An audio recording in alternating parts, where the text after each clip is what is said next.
I was knocked down, heard the countdown through the haze in the face of defeat, yeah.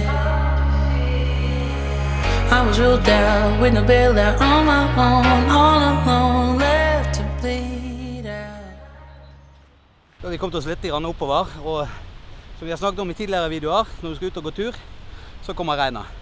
Jeg var egentlig litt klar over at det kunne komme i dag, for det var overskyet og meldt delvis yr, sånn som jeg forstod det. Så det er ikke så gale nå, så vi håper at det forsvinner igjen, og det blir en koselig tur, og ikke en tur der jeg må inn og kjempe med meg selv. Det er ikke noe problem, det fikser vi, men det er så mye koseligere når det er fint vær.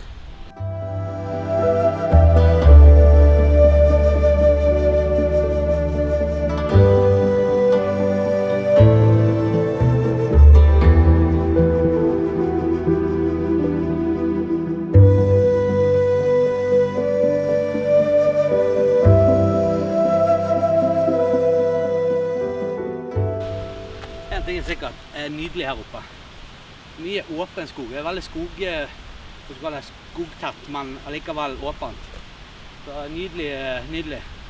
Mye fosser og små elver som renner rundt om. Så dette vattnet her. Jeg vet ikke hva det vattnet heter, så hvis du vet det, hadde du giddet å kommentere, så har jeg satt pris på det. Munkebåtvatten kanskje? Jeg er litt usikker. Men jeg ser i hvert fall at det er gammelt her med den gamle steinmuren som er der. Så det skal bli spennende å gå oppover og se om det er noe mer fra gamle dager. Som sagt, vi skal opp til Sandviksbatteriene, eller Sandviksbatteriet. Snakke litt om hva som foregikk der oppe. Så det er litt av og på regnet, litt kjedelig, men ikke sånn duskregn som var i den siste videoen min som jeg la ut i går faktisk, om landskapsfotografering og test av den nye mikrofonen. Jeg håper lyden er bra. Litt testing og feiling nå i begynnelsen, hva han tåler og ikke tåler. Jeg merket at var det veldig mye vind, så var det veldig buldrelyd i mikrofonen. Så jeg må få meg en sånn dead cat, som det heter. Jeg skal ikke drepe en katt. Det er en muffe med masse sånne falske hår på, så du trer over mikrofonen. Ok. Takk videre oppover. Er dere med fortsatt? Har du husket å abonnere? Igjen, jeg setter veldig pris på det, og det er kanonmotiverende når dere gjør det. Så følg med meg videre, så kanskje kommer det noe spennende. Jeg gleder meg i hvert fall. Jeg ser bak meg ned mot det vattnet som jeg var i sted. Masse nydelige komposisjoner og motiver som jeg ser her i hvert fall, så er fint for meg. Så jeg må nok ta og stikke tilbake igjen her opp på en ren fotoshoot, sånn som jeg skal på Kvarven. Så nå begynner det å yre litt igjen, så da må vi avslutte og dekke til kamera litt. Konge. Godt å kjenne på det. Kidnapp på kjenslene, som en kar sa.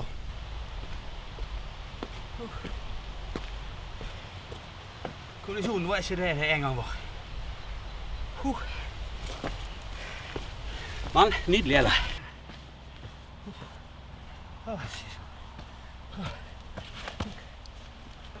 From the ground, just like I was spellbound, all the odds were against me. So I picked up the pace, and now I'm in the race. Give me some space. Da har jeg endelig klart å puste og pese meg opp til Sandviken-batteriene. Sandviken-batteriene bestod egentlig av to batteri, øvre og nedre Sandviken-batteri. Men den nedre delen den ble omgjort til boligformål i 1932. I 1914, 1.8.1914, og den er signert, kan man si, «Jeg vil verge mitt land, nøytralitetsvakten». Og så har du Norges riksvåpen på topp. Denne her, greien her, det er en granatsplint som ble oppført her etter andre verdenskrig. Sandviken Fort, eller Sandviken-batteriene, var ikke i bruk i etterkrigstiden, men det ble ført opp her likevel som et minne i forhold til hva vi gikk igjennom gjerne i Bergen og resten av Norge og selvfølgelig verden. Så det står her nå, og det er ting vi må ta vare på, og gjerne gi en tanke når vi passerer forbi her Sandviken-batteriene, hva som egentlig har foregått. Vi må aldri glemme. Men ikke leve i fortiden, men aldri glemme. Så da tenkte jeg at jeg tar dere med en liten tur rundt her. Det er første gang jeg er her selv. Jeg ser at det er et sånt Monier-magasin, så det var på Kvarven Fort. Jeg snakker litt om historien bak Monier-magasinene i den videoen om Kvarven Fort. Linken kan jeg ligge opp her, hvis dere ikke har sett den. så er det en del av Bergens befestning, disse videoene da. Det blir hovedsakelig 2 videoer, del 1 og del 2. Del 2 holder jeg på med nå. Hvis været holder seg, så kan denne gå ut og ta den 3. befestningen. Jeg kan si litt om det. Hellenfort, Sandviken-batteriene og Kvarvenfort var en del av den indre befestningen i Bergen. Altså, det var kryssild mot hverandre. De kunne krysse ild for å dekke. Så jeg tar en tur rundt der, filmer litt, så får vi se hvordan de hadde det både før unionsoppløsningen og første verdenskrig, som da var nøytralitetsvakthold. Det var mest Hellenfort og Kvarvenfort som egentlig klarte å utføre noe treff med kanonene sine eller batteriene sine under andre verdenskrig. Så vidt jeg har lest meg opp. Men en spennende plass. Vi går ut og kikker litt.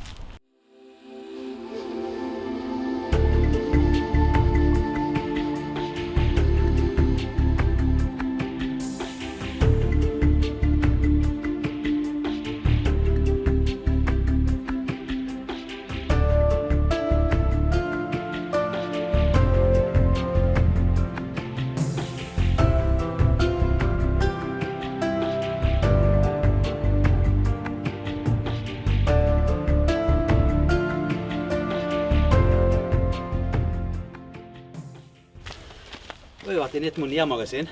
I Kvarvenfort så kom ikke vi inn, men her var det tydeligvis åpent. Dette var et mye større Monier-magasin enn de som er på Kvarvenfort. Det som er på Kvarvenfort er fredet, og så jeg snakker litt om i Kvarven-videoen.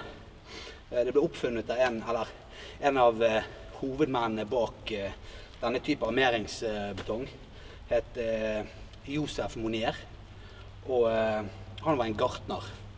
Så dette er det som står igjen etter han. Men i Europa så er det i Norge det står igjen disse Monier-magasinene. Så det er egentlig litt spesielt.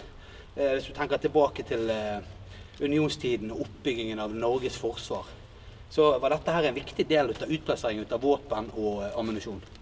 Så ja, vi trenger ikke det i dag i samme forstand, men det er kulturminner og det er krigsminner, ikke bare for Norge, men for Europa. Da har vi vært på Monier-magasinet. Vi stikker litt oppover her. Jeg har jo ikke vært der før, så det er like spennende for meg som det er for dere. Håper dere ikke kjeder dere. Kommer litt sånne historiepunkter innimellom. Men det skal være noen batterier oppe. Jeg tror ikke det står kanoner her, men vi kan gå opp og se. Det kan jo hende, vet aldri. De gjorde jo det på Kvarven. Så vi stikker opp, ser litt grann, og så er det skikkelig skodde her nå. Det er så mystifistisk. Jeg har tatt et par bilder, jeg ble helt lost. Jeg sa tidligere nede at jeg kjemper med meg selv, men jeg måtte gi etter. Jeg har brukt 1,5 time nå på å ta bilder. Så popper kanskje opp litt forskjellig. Veldig mye bra inni der. Så her må jeg tilbake og ta bilder. Det er noe overalt. Sånn er det å være bitt av basillen.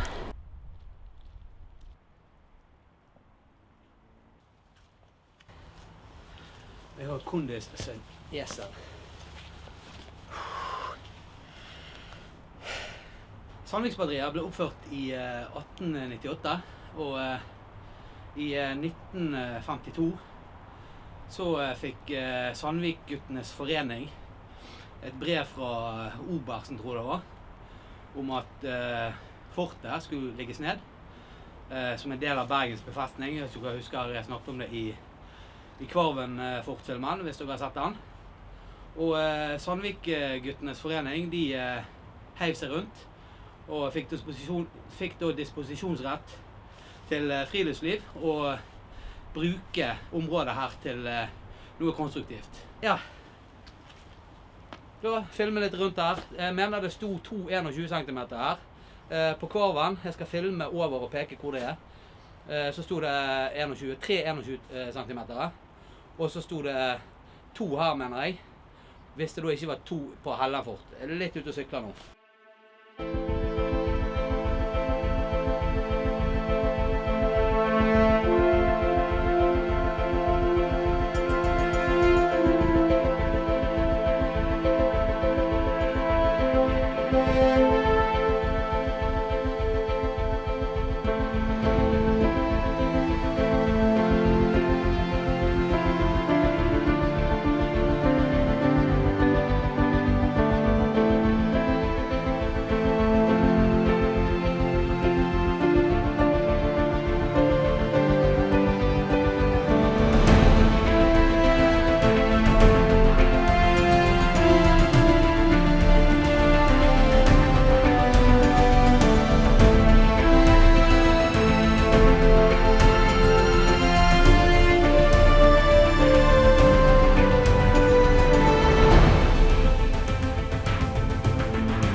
Jeg må jo si at på sånne dager som dette her, det er da det er fantastisk å være videograf og fotograf og kunne vise verden Bergens prakt i sin beste drakt her. Hvis du ser her, og så hvis du ser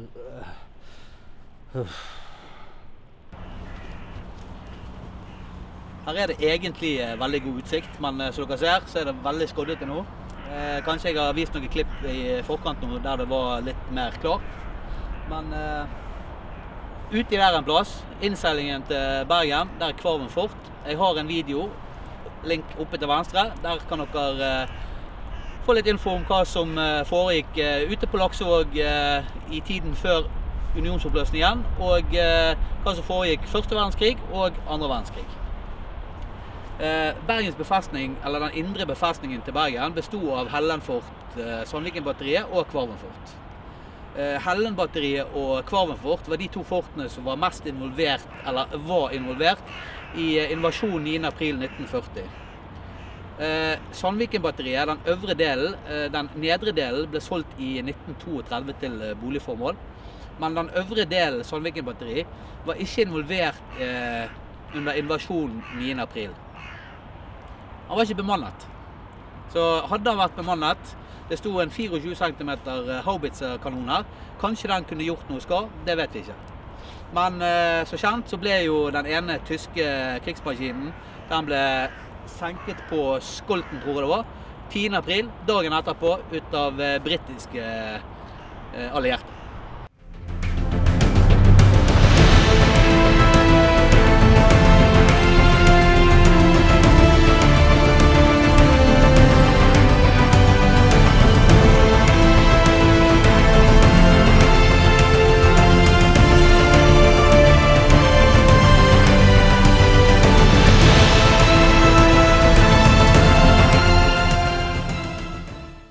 Her er da den berømte permisjonsstien, altså disse steinene her er jo da lagt i ettertid, men det var denne stien soldatene brukte når de fikk permisjon fra Sandviken-batteriet, og skulle ned til byen og kose seg litt med litt mjød og litt snacks.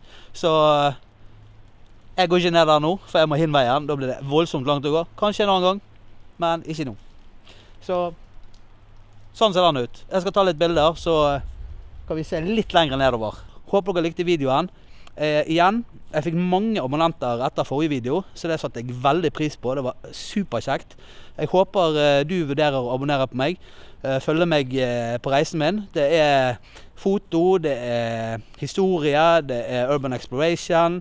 Når ting åpner opp igjen, så blir det gjerne litt turer. Jeg reiser en del til Thailand, og jeg har lyst til å lage en god del turvideoer derifra når jeg er der nede. Så abonner, del, lik, tips andre om kanalen min, det har jeg satt pris på. Hjelp kanalen min å vokse, så skal jeg gjøre mitt for å bli bedre. Ha det bra. Satan, det var vondt. For permission, no, I don't have to say I'm sorry. I ain't staying.